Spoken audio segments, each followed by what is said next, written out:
Bonjour, bienvenue à l'émission d'automne de la web radio avec nos 3 rubriques. La rubrique Vie du lycée où nous aborderons le Cross du Cœur, la sortie au salon de l'orientation puis la commémoration du 11 novembre. Ensuite, nous écouterons la rubrique sportive et enfin la rubrique culturelle. J'accueille Amy pour le Cross du Cœur. Merci Emma. En effet, cela fait maintenant quelques semaines que le Cross du Cœur a eu lieu. Revenons sur cet événement caritatif afin de faire le bilan de la récolte des dons pour l'association Mécénat Chirurgie Cardiaque, qui aide les enfants défavorisés du monde entier atteints de malformations en les opérant en France. Je suis allée interviewer les organisatrices. Bonjour, pourriez-vous nous faire un bilan de la récolte des dons pour Mécénat Chirurgie Cardiaque, s'il vous plaît ? Bonjour, eh bien écoutez, on est extrêmement satisfait de la première édition de cette action pour récolter de l'argent pour Mécénat Chirurgie Cardiaque.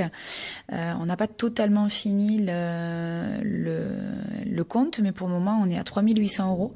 Donc pour une première, c'est énorme. Sachant qu'un cœur ça coûte 12 000 €.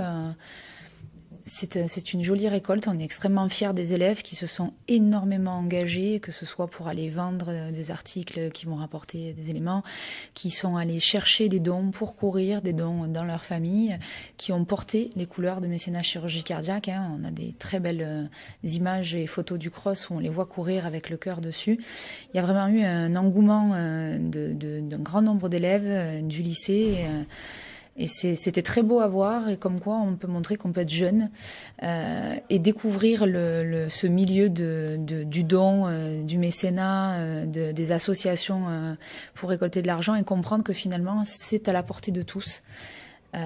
Avec un petit geste de chacun, mais finalement il y a des élèves qui ont donné 1 €, il y a des gens qui ont donné 50 centimes, et bien cumulé, on arrive à quelque chose d'énorme, presque 4 000 €, et ça montre aussi que par petits gestes, on peut faire énormément. Donc je suis extrêmement fière de nos élèves qui ont participé à tout ça et aussi très contente des collègues qui ont aidé à organiser cette action qui, mine de rien, est colossale en point de vue logistique. Merci Amy pour ce reportage. Passons à présent au salon de l'orientation qui nous sera présenté par Eve. Bonjour Eve. Bonjour Emma. Cette année, les professeurs documentalistes ont organisé une sortie au Salon de l'orientation au NICEP, le vendredi 23 novembre. Les heureux concernés seront les élèves de terminale générale, professionnelle et technologique. Une belle flotte de 5 bus financés par la Ligue de l'enseignement. Cette sortie avait pour objectif de préparer l'orientation post-bac de nos futurs universitaires. Nos reportrices ont bravé bus et réveil matinal pour se rendre sur place. Tout de suite, notre reportage inédit. Qu'est-ce que vous pouvez dire aux jeunes qui ont du mal à s'orienter ? Alors 2 choses, si vous savez vraiment pas quoi faire, voyager, expérimenter, n'hésitez pas à faire des petits jobs. Si vous avez une idée de ce que vous voulez faire, plus ou moins, tâtez, essayez, faire un stage. Au final, c'est vraiment comme ça que vous saurez si c'est fait pour vous. Quels sont les secteurs les plus demandés ? Il paraît qu'à l'heure actuelle, c'est dans le digital. Après, ça dépend vraiment de ce que vous aimez, mais il y a toujours moyen à l'heure actuelle. Et surtout, pour avoir des amis dans le secteur, je sais qu'il y a beaucoup de métiers qui se créent à l'heure actuelle, donc vous pouvez même créer votre secteur. Quels sont les pièges à éviter concernant l'orientation ? C'est de se dire, c'est ce que je veux faire, mais sans jamais avoir rien fait dans le domaine.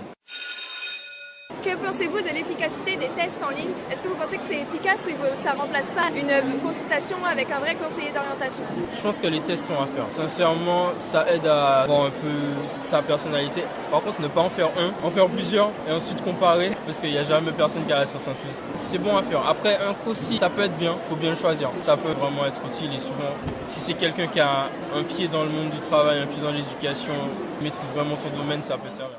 Merci Eve, mais surtout merci aux professeurs de documentation.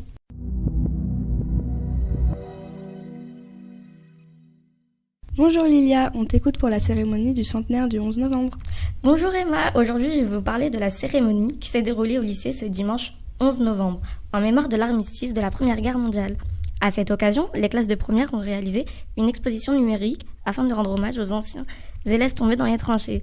Je vous propose de revenir sur cette cérémonie qui célèbre la paix entre les peuples avec ce reportage signé La Web Radio. Ce sont des classes de première STMG, première ES, première S et première L qui ont réalisé cette exposition numérique à partir de la salle commémorative qu'on a vue tout à l'heure, rendant hommage aux anciens élèves morts durant la Première Guerre mondiale. L'exposition permet de présenter les parcours individuels de ces soldats qui ne sont aujourd'hui plus que des mots. toutes les 30 secondes, vous aurez des fiches sur nos anciens élèves qui sont morts en combat. Et grâce à nos élèves actuels, il a pu être retracé ce qui leur est arrivé, comment ils sont décédés, s'ils ont été blessés, etc. Merci de l'histoire.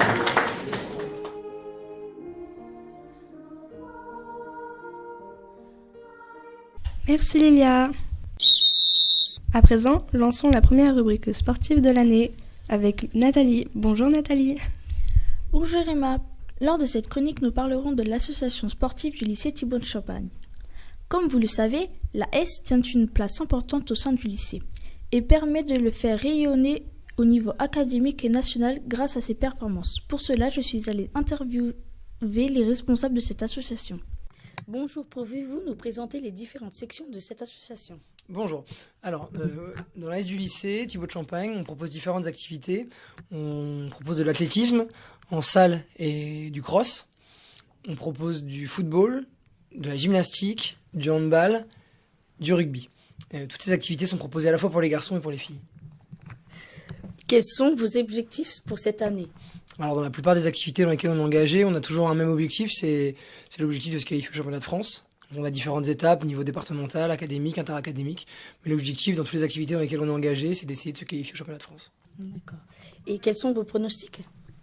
On a l'habitude de se qualifier au championnat de France tous les ans, dans 3, 4, 5 activités. Alors le pronostic, c'est qu'on se qualifiera au moins au championnat de France dans une activité, au moins une fois au foot, au moins une fois au rugby, au moins une fois en athlé, et puis qui sait, peut-être en handball ou en gym. D'accord. Merci beaucoup, monsieur. De rien. Merci pour cette interview.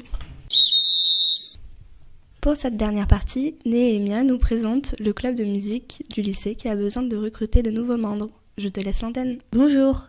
Aujourd'hui, je vais vous présenter le club de musique qui est un groupe de musique pratiqué au lycée Thibaut de Champagne. Je suis allée à leur rencontre afin de savoir en quoi consiste ce club et leurs événements. Bonjour, je m'appelle Ophélie Salé, je suis en première ES2 et je chante et joue du piano depuis environ 7 ans et je suis une des dirigeantes du club de musique. Bonjour, je m'appelle Rania et je suis en première ES1.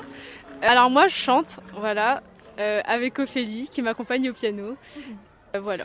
Pourquoi as-tu choisi de t'intégrer au club de musique du lycée ?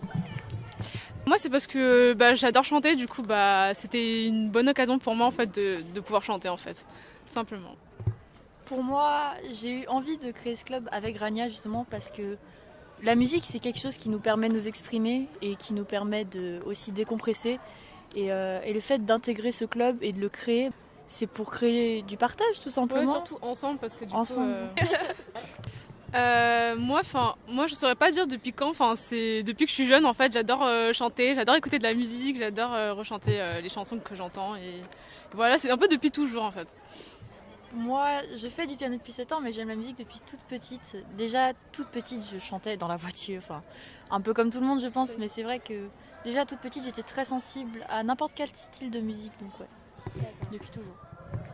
Dû à un petit problème sur place, j'ai poursuivi mon reportage via Snapchat et je lui ai demandé quel était le but du club musique. Alors, le but du club musique, c'est vraiment avant tout un club détente, où on a vraiment envie d'être entre amis, entre personnes qui aiment bien la musique. Et après, bien sûr, si on a des opportunités, pourquoi pas. Ça peut toujours faire plaisir, bien sûr, mais voilà. C'est sans prise de tête, c'est vraiment pour passer un bon moment avec des gens qu'on apprécie et pour chanter en fait, pour juste pour faire de la musique en fait simplement et voilà. On est ouvert à tout le monde, donc tous les types d'instruments, tous les types de chants, vraiment on accueille tout le monde, toutes les personnes qui veulent juste tous les amoureux de la musique, tous ceux qui aiment faire de la musique ou chanter ou peu importe. Et en plus, ça serait vraiment cool s'il y avait beaucoup de personnes qui savent jouer d'instruments parce que du coup, on pourrait former un petit orchestre. Ça serait bien qu'on ait plusieurs instruments, ça serait vraiment cool.